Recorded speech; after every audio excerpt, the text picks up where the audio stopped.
Welcome to the Stainless Souls podcast, brought to you by the Realization of Stainless Souls, a come-as-you-are church of recovery and discovery. This is our first Sunday service. I am your host and minister, Robert Hobbs. Today is Sunday, the 17th of February, 2019. Good morning, everybody. Good morning. Thank you for coming. Thank you for joining me on this first Sunday where the Realization of Stainless Souls is having its first service. I would love to spend the morning speaking about how great Stainless Souls is, how wonderful our program is, and how fortunate you are to be here, be invited to this service and to this ministry. But that would be a waste of your time, and it would not be aligned with our mission. The Realization of Stainless Souls is, as our tagline states, a come-as-you-are church. A come-as-you-are church, to us anyway, means you don't get dressed up. You don't have to take a shower. You don't have to do your hair. You don't have to put on makeup. You can just show up as you are. But even more deeply than your physical appearance is your mental and emotional condition. We don't care that you're broken. We don't judge anyone as they come through the door. This is a church for people who need a church. This is not a place where people from various walks of life put on their Sunday's best and come and show off their faith for an hour or so each week. There are places like that. Many of you have been to those places, and there's nothing wrong with them. They serve a purpose, but they don't serve our purpose. And our purpose is to relieve and ultimately eliminate the emotional and mental suffering associated with specifically addiction, codependency, trauma/PTSD, suicidal ideation, and homelessness. Come as you are means come with all of that brokenness. Come with all of that suffering. We will invite you to leave it here with us. Each and every time you visit, we will invite you to leave it here with us. But we understand that for some time, some of you are going to want to take it back out with you. But keep coming back. The most important thing about today is that you're here. And the most important thing after the fact that you're here today is that you come back next week. And if we can commit to each other to absorb ourselves into a healing that we may not understand from Sunday to Sunday, we will make progress together in recovery. The second part of our tagline, a come-as-you-are church of recovery and discovery. I've already mentioned recovery from what? From addiction, from codependence, from PTSD, from suicidal ideation, and from homelessness. Discovery of what? Discovery of the truth about who and what you are. The Realization of Stainless Souls, a come-as-you-are church of recovery and discovery. The entire program is summarized in that title and tagline. No matter what you think or believe about yourself or about other people, about humanity or about a higher power, within you, in the very center of your being, a place that you've probably never looked for, but in the center, where all of you emerges from, is a incorruptible, eternal, immortal soul. And at that point within you, the very center of you, is a place where you can touch the infinite and eternal universal intelligence or higher power or God. One thing to know about what we teach is that you should not ever believe something because we told you to. The only thing that you really have to do in order to be successful on the spiritual path is meditate. Investing all of your energies into meditation will ultimately resolve all of your problems. We can't tell you what is true. We can only show you how to find out what is true. We can leave breadcrumbs like Hansel and Gretel so that you can follow the path in a way that is efficient and economical. But ultimately, what you discover on that path is yours and yours alone. There are many common features and attributes about the journeys that each of us take along the path so that we can share with each other our experiences. And in that sharing, realize that there are certain signposts, certain markers along the way that we all seem to recognize. But no two stories, no two journeys are the same. So I offered to you earlier an idea that from Sunday to Sunday, we would commit to each other to become absorbed into our recovery, that we would support each other, we would commit to each other, we would persist in the effort to recover from that which ails us.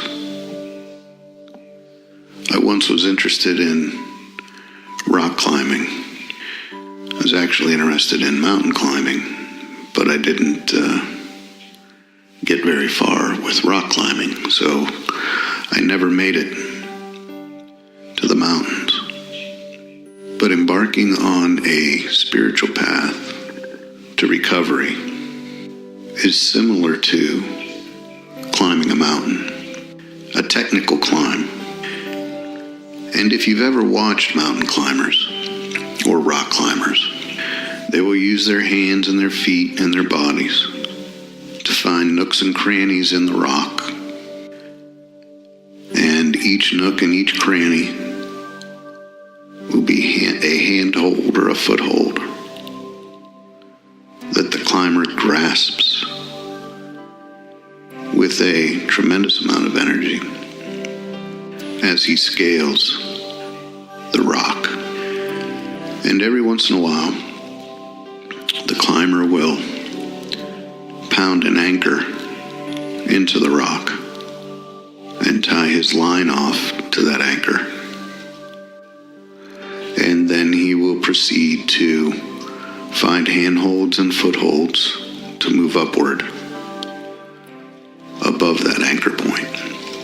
And at some higher level, he will pound another anchor into the rock and then proceed to climb again using handholds and footholds to another higher point. In the spiritual path, in the recovery path, we are attempting to climb from the depths of despair. And we've tried many times to get off the ground, or out of the hole, or off the bottom. And we climb climb a little way, and then we fall back. And we climb a little way, and we fall back, maybe even lower than we were before. A mountain climber can climb a little way and fall back, but he's not going to fall all the way back to the bottom. He's only going to fall as far as his last anchor point. What we fail to do on the spiritual path or the path of recovery is build anchor points, especially in the early days, in the beginning, when it's hard. Even if we can find a handhold or a foothold, we can't hold on to it. We're not strong enough. We slip and fall. Or our muscles give in and we fall. And we fall all the way back down. What I want you to do is use Sunday as your anchor. Every Sunday is a little bit higher on the face of the mountain than the previous Sunday. And you come in on Sunday and you pound a new anchor into the rock, and you tie your rope off on that anchor. And then during the week, you do your best with the other services that we offer through the week to find handholds, to find footholds, to practice your climb, and to climb for 6 days. And then when you arrive at Sunday, you pound in another anchor. It may be that during the week you fall back, but you won't fall back past Sunday. By successively building on small successes, you will develop your climbing muscles. You will learn where all the handholds and footholds are. You will develop the persistence, the commitment, the dedication to climb on. Handhold to handhold, foothold to foothold, anchor to anchor, handhold to handhold, foothold to foothold, anchor to anchor, over and over. Eventually you're going to run out of rock. And when you run out of rock to climb, that's called the summit. That's the place where everything that you expect in your recovery manifests in the most beautiful, open, bright landscape that you've ever experienced. Indian sages for millennia have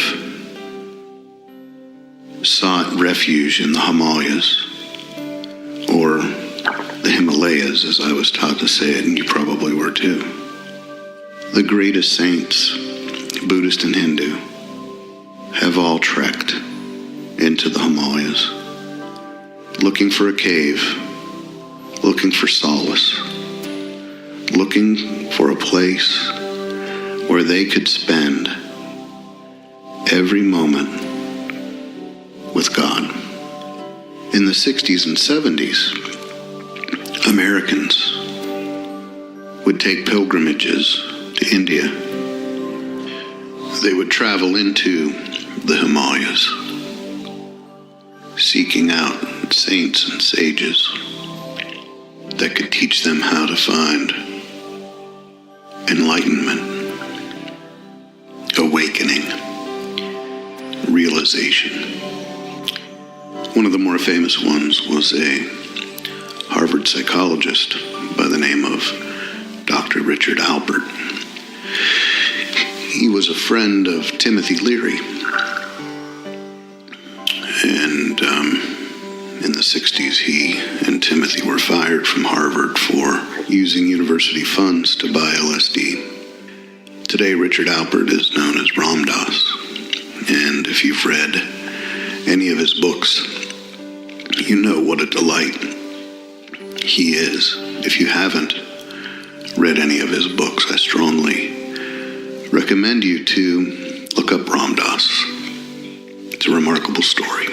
On the Beatles album, Sgt. Pepper's Lonely Hearts Club Band, the saints in the line of self-realization are all pictured on the album cover. George Harrison is buried at an ashram in California that was founded by Paramahansa Yogananda. Yogananda was a saint who came to America in 1920, bringing a message of unity between Eastern and Western philosophy, Eastern and Western religion, Eastern and Western spirituality. He taught meditation. He teaches meditation still through his many writings that he authored prior to his death in 1952 in Los Angeles at 59 years old. As Yogananda was growing up, he ran away many times trying to escape to the Himalayas, but he was always turned back by one situation or another, ultimately because his divine purpose was to try to bring unity between the East and the West. But even Yogananda, who ended up in Los Angeles, tried to run to the Himalayas. Here in America, we're all too familiar with the many, many mountains in Judeo-Christianity. Noah's Ark, grounded on a mountain after the flood. Abraham's sacrifice of Isaac and the finding of the ram happened on a mountain. Moses in the burning bush was a mountain. Moses in the Ten Commandments was a mountain. Before his death, Moses was able to look onto the Holy Land that he would never get to visit from a high point. Jesus fed 5,000 on a hillside. The Transfiguration occurred on Mount Tabor. The betrayal of Judas happened on the Mount of Olives. Crucifixion happened in Golgotha. Mountains and summits symbolize and have always symbolized the peak of the aspirant's realization in this incarnation. So many of us have put the summit of our spirituality in a place after our death, heaven or hell, but not in this lifetime. And conveniently, we're able to push aside all things spiritual because whatever's going to happen is going to happen when I'm dead. Others pursue the peak or the summit of spirituality in this incarnation. And they attempt to climb and they fall, and they climb and fall, and climb and fall. And although many are called, few make it. It's hard to begin a journey that's going to take a lifetime without visualizing the glory of the achievement, of the accomplishment. Without that vision, you may not even begin the journey because it serves as inspiration, as motivation. But at the same time, in the early days of our work, although it is unlikely and impossible in most cases for us to taste the rewards of our work, many of us give up too early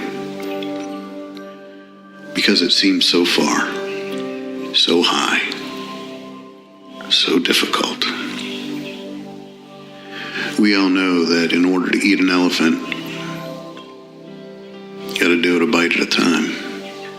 And even though we all intuitively and intellectually know that that's true, we don't put that philosophy into practice in the things we try to do in our lives. We want satisfaction, and we want it now. You have to visualize the end to stay motivated and to stay inspired. But on the journey, it's the progress that matters. Day by day, handhold to handhold, week by week, anchor point to anchor point. Continuing to climb. It is impossible to not reach the summit if only you not give up.